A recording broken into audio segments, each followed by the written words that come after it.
Aloha everyone and welcome back to the CO2 Rundown. I'm your host Chad Owens. Hope you guys all had an amazing weekend.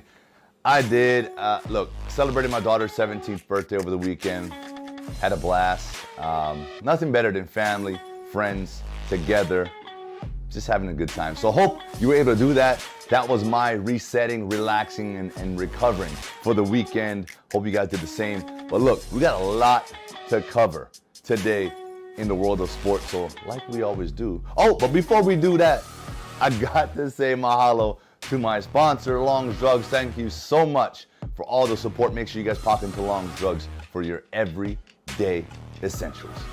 Let's dive on in to the CO2 Rundown.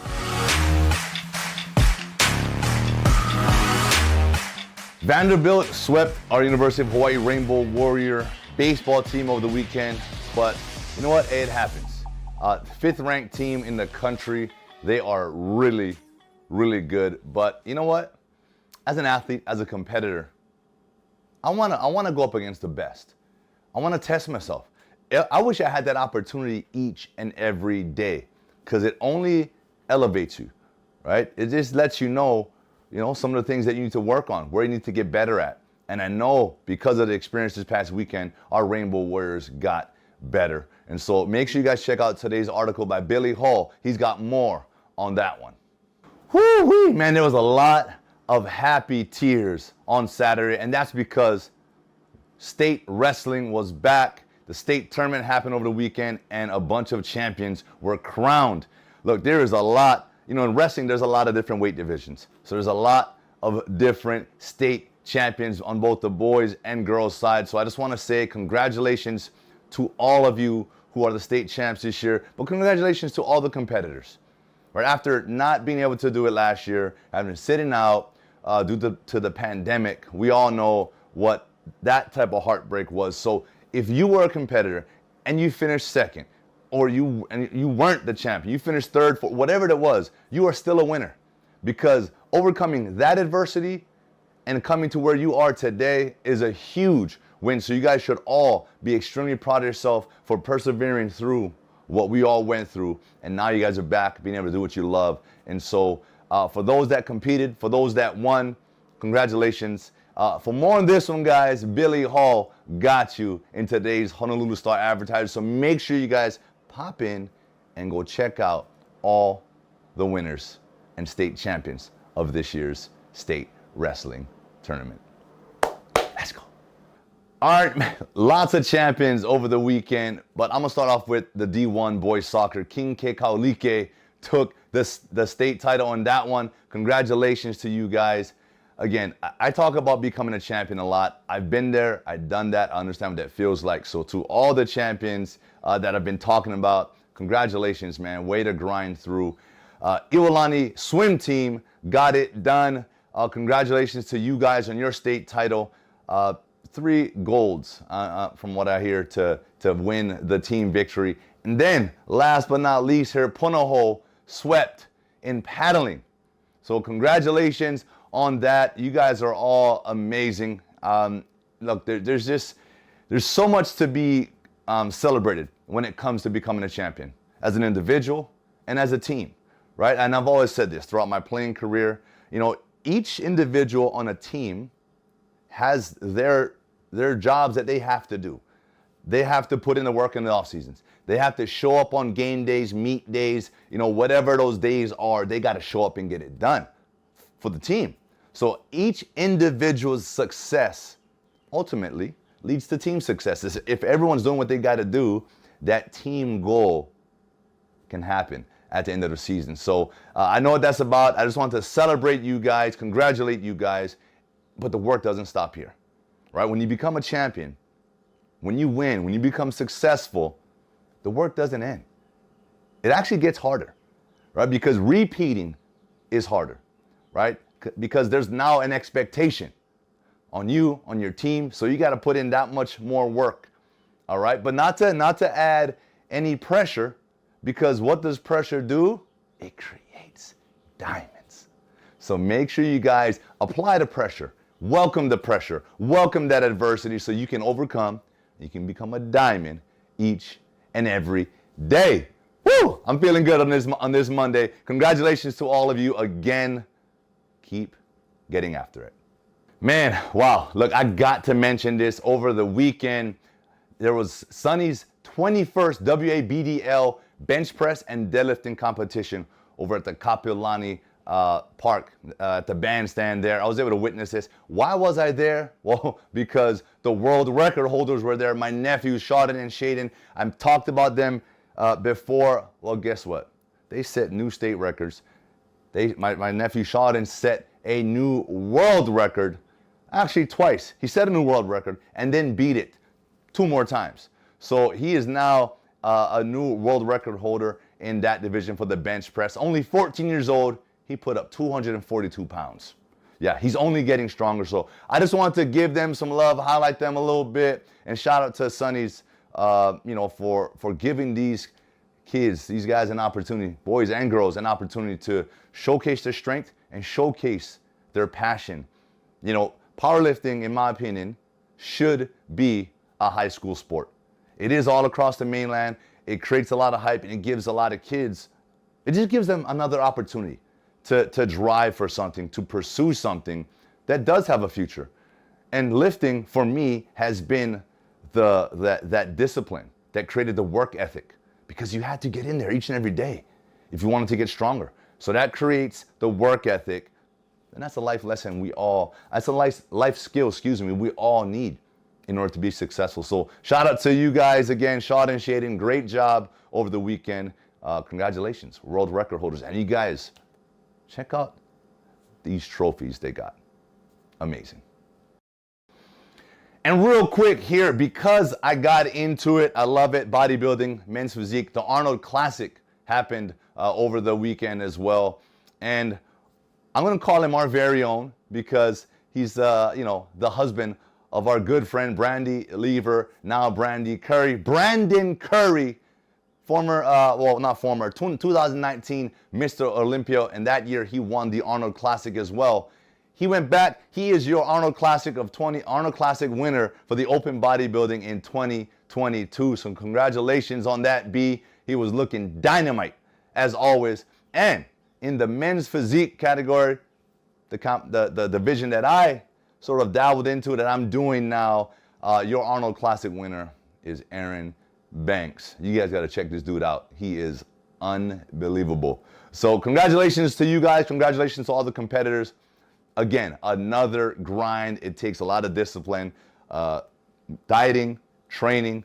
And so make sure you guys go check it out. If you guys aren't fans of bodybuilding, go check it out, because it is extremely, extremely difficult. It's a tough sport. It takes, like I said, a lot of discipline, and so does our everyday lives. So there's no difference there. Go show some love. And again, congratulations to all the competitors of this past weekend's Arnold Classic. Ooh, blessed today, man. Extremely blessed, because I got my guy, Stephen Tsai, the sports guru, joining me on the show. I got a chance to sit down with him, and we're talking basketball. Right? We're talking about the Big West tourney for both our boys and our men and women of the University of Hawaii. So let's dive into that interview right here. Check it out. All right. My guy, Stephen Tsai, man, so good to see you, brother. How you doing? I'm doing well. Of course I'm doing well. I'm in Vegas, or the suburb of Vegas. The same thing. Hey, Stephen, you feeling lucky? I always feel lucky, but the machine is not forgiving. And I'm a standard guy. I've seen rounders. You got to play the man, not the cards or whatever. But yeah, I don't know. The man beats me. Yeah. Well, hey, look, I hinted on it prior to this interview, but let the people know why you're in Henderson out there in Las Vegas. Well, it's the Big West tournament is coming up. It's men and women there. The women have already won the Big West, not Big Ten, the Big West title, and so they are guaranteed. Even if they don't win in this tournament, they're guaranteed playing in the postseason, because they'll be playing in the WNIT if they don't win. But they're going for it all. They are going for it all. They're the number 1 seed. If they win it all, they go to the dance. And same as the men finish third, but again, that's the chance they get to go also to the NCAA tournament if they win this tournament. So yeah, hey, Good It's match. all right there in front of them, right? And, as a competitor, Stephen, as an athlete, all you can ask for is an opportunity. And they have that regardless of what happened this past season, all up until this point, that all doesn't matter. The women are the number 1 seed, right? The men are third. Their destiny is right there in front of them. So, hey, one game at a time, and they got to just take care of business. But, hey, I just want to take this opportunity on the show to, again, congratulate our women on being the Big West regular season champions. They are very so good. it's huge. Good. Yeah. That's huge. Now they've been doing things great. The men have suffered so much before the season started. They lost 2 of their starters or potential Injuries. Yep. Injuries, season-ending injuries.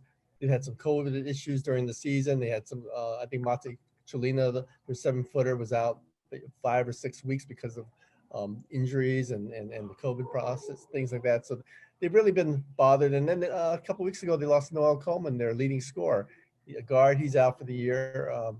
With an eye injury, so it's been tough. But as you've learned, I think a lot of times a smaller roster makes you a tighter group. I mean, now you don't. I mean, now you have to worry about substitution patterns or anything. It's just everyone playing together. Everyone knows what they have to do. Guys are playing out of position. Guys are just doing anything to help, and you just see that. I mean, they're here there, and it's not like a specialty thing. Football, basketball isn't like say you're a pitcher and you don't get the bat, right? I mean, hey. Basketball, if they tell you to play the 5, you got to play the 5. You got to bring it up. You got to bring it up because everyone's a player on that court. Yeah, I mean it's the ultimate team game, Steven. Yeah. When I seen when they had that, when they lost their starters and they had a bunch of new guys in there, they truly had to play the game of basketball. What do I mean by that? They had to play as a team. They had to run the plays. So they had a balanced, set of scoring. A lot of guys had their numbers, and to me that can be a force for a basketball team. That could be something that's an extreme positive. Guys are in there because they know, hey, I wasn't having this opportunity. So on the defensive end, they're going to play that much harder, right? They're going to show that, hey, I'm going to reward you, coach. I'm going to reward you, teammates, for this opportunity that I'm getting that I traditionally don't get. Mm-hmm. So because of that, you got a harder playing team. Not saying that they weren't a hard playing team earlier, but I'm just saying you have the collective of these hard-working guys that they were chomping at the bit to get in there. And now, hey, to me, they could be that Cinderella story. You know what I mean? True. That's what I'm hoping for. This is true. Cinderella with a better shoe contract. Yeah, and that's. I mean, that shoe was pretty nice though. There was that clear was it. I don't know if it was a stiletto. I'm not too up on the heel game, Stephen. But the clear was pretty sick. If they could ever make a basketball shoe, that clear sock swag is going to be going way up. This is true. That is a big game, sock game. Yeah, huge. But look, good luck to both of our teams up there. I know you're going to be covering that.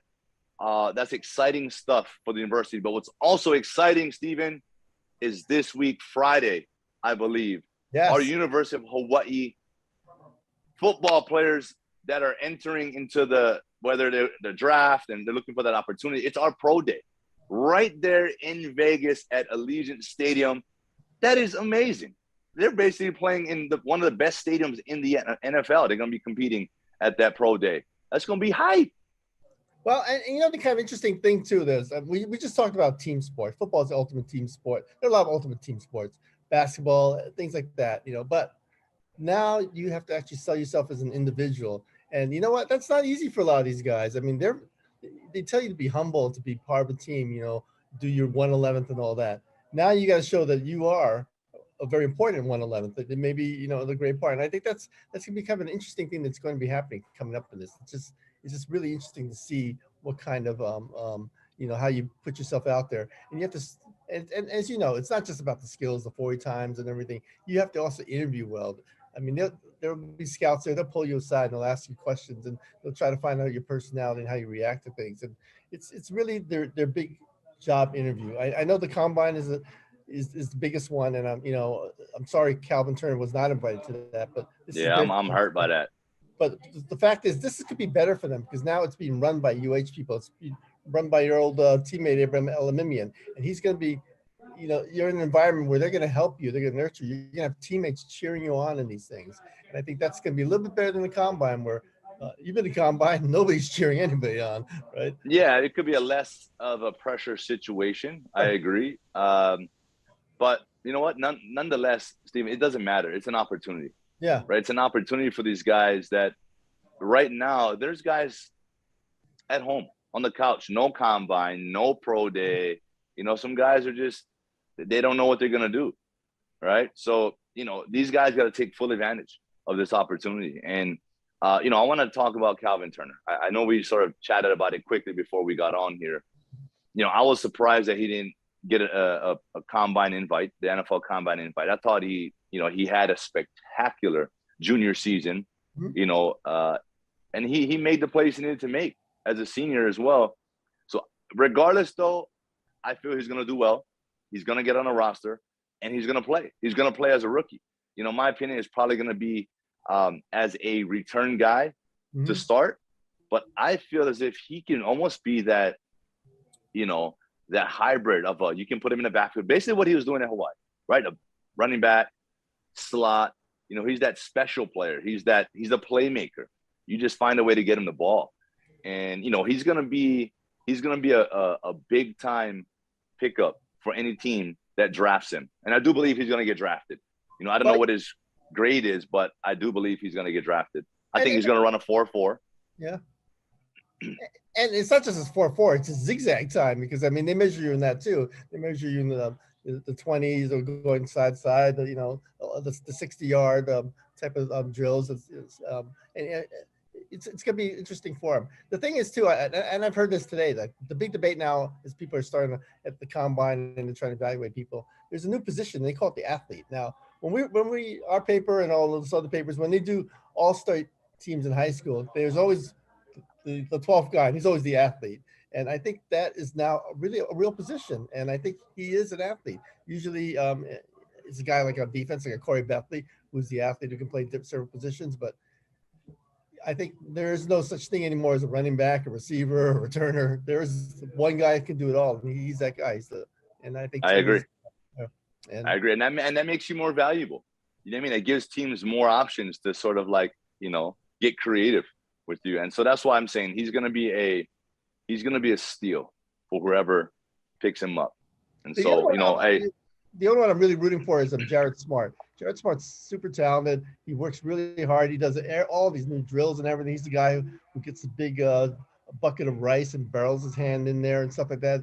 Strengthening his hands. He catches passes. His father was legendary Keith Smart, with the big winning shot for Indiana when the NCAA a long time ago. But the thing about him is, what made him so special was he was unselfish. He was the decoy a lot of times. He's running hard every play, because if you run hard, it's like if you run hard every play, they don't know whether you're decoy or not the decoy. And he did it every play. He opened up for his teammates. He's unselfish. That doesn't show up in the stats. That doesn't show up in a lot of things. Hopefully, because he's very skilled, hopefully his skills will show up, and they'll show how unselfish he is and how he demanded the extra coverage to open up for his teammates. Yeah, and there's those guys every single year, Stephen, that either are like the Smarts, where he didn't have as much stats, but when you come to the pro days and they see your skills, that they're not thinking about the plays you made in college. They just see someone that's fast, that's athletic, that can run great routes, got great hands, tough, humble, all the things you talk about. And they're like, whoa, like you become on some team's radar now. You got the guys that go as a free agent that just turn heads in training camp, and they just end up having long careers, and those stories happen. And so again, I go back to opportunity. It's anyone's up. Hey, it's free game now. Yeah, you got the projected first round guys. You got the guys at the NFL Combine that are close to breaking 40 records, and running these fast times. That's the fastest group of linemen that they've seen since 2003. So these guys are definitely bigger, stronger, faster, and that helps. And but for those guys, here's what I'm going to say, Stephen. The first round, second rounders, those guys they have to prove that they can't play football when they get to, what I'm saying? The later draft picks, the free agents, they got to prove that they can. And it's a really tipped scale, regardless if they're ability-wise, if you're the same first-round draft pick, late draft, it's such a tipped thing. But that's just, you got to expect that, right? They're investing a lot of this money into these guys. And so that's going to be the difference. Guys having to prove that they can't do it versus guys that have always been these guys, right? Having to prove that they can do it on a daily basis. And I didn't mind that, Stephen. I didn't mind being that guy. It just makes you better in the long run. So regardless, I'm looking forward to seeing where our boys land and how they show out this week. And you know what I like too? The NFL, this game has changed. I mean, but they're not looking for whatever used to be the prototypical guys. And now it's trickled down to college, or maybe it started college and went up there. But I got to tell you, I'm hearing such great reports in player-only workouts about this 5'9" quarterback. I thought his father was a legendary receiver, and I thought, okay, he's going to be a receiver, right? Because, I mean, that's what you do, right? I mean, if your dad's, a chef, you're going to be a chef, right? You're not going to you're not going to be, you're not going to be the waiter or anything. But, yeah, I heard CJ Jr.'s, CL Jr. is doing really well, man. Yeah, well, I appreciate that, Stephen. I know he's excited. He's, talk about opportunity again. Yeah. And, his senior year, he didn't have that, coming back to Hawaii. We had plans to move back here and give it an opportunity to compete at the best level. I love Hawaii football. I think we are the most dominant competitors when it comes to high school football, in the country. And so I wanted him to experience that, and he didn't get to. And so I think that just that did something in him. It was like a hunger that he just wanted. And at a point, we decided, we're going to pursue baseball. And that's what he wanted to do. But I could see it in his eyes that he wasn't fulfilled. He was not fulfilled, Stephen. And so when we sort of revamped the plan, he sat out the fall to kind of let some things decompress on the mental side. He had this new energy, went back to work, went back to training, and just put in the time. And when he arrived on campus in the spring, his very first meeting there, team meeting with Coach, Tim, and he was just like, he had this new aura about him. He had his purpose again, and he is so full with excitement, and he's been putting in work every week. This week, I think it's testing week. They're going to be testing their squats, bench presses, and I think power cleans. Mm-hmm. And he's looking to set a record. I'm just going to say that as a quarterback in one of those strength categories. So, I know he's excited, man. He's ready to go. And so thanks for that little insight. All righty. Well, I look forward to see him test well. Looking forward to Calvin Turner, Jared Smart, and the rest of the guys doing well out at the pro day. And then hopefully the basketball team start going, Hey, that's it, man. The brotherhood, the sisterhood, anyone involved, we just want nothing but success for everyone. So, and you as well, Stephen, you're part of the brotherhood. You know what I mean? So, look, nothing but success for you out there. I hope you get lucky. I hope you win the big ones. I think I'm part of the unclehood here. Uncle. Hey, let me tell you, I'm so old, coaches call me uncle. Oh, my gosh. Hey, that's okay. I don't have to ever help anyone move or anything, So. Okay, Uncle Tsai. Well, look, thank you so much for joining us today, man. Look, go enjoy it. It's a blessing as always to have you on the show. So go have some fun out there, and we will touch base soon. Okay. All right. Aloha. Woo! And that is it for today's show. I told you we had a lot to cover. I want to thank you so much for tuning in on this Monday. Mahalo to Long's Drugs again for all your support. Make sure you guys pop by to Long's Drugs for your everyday needs. Look, it's Monday. You got to start fast. You got to come out the gate. You got to keep your foot right on that gas pedal. You got to come out hard. All right, so that's what we did today on the CO2 Rundown. We gave you it all, to start fast, to set up our week for success. Have a good one today, guys. I'll see you all come Hump Day Wednesday. Aloha.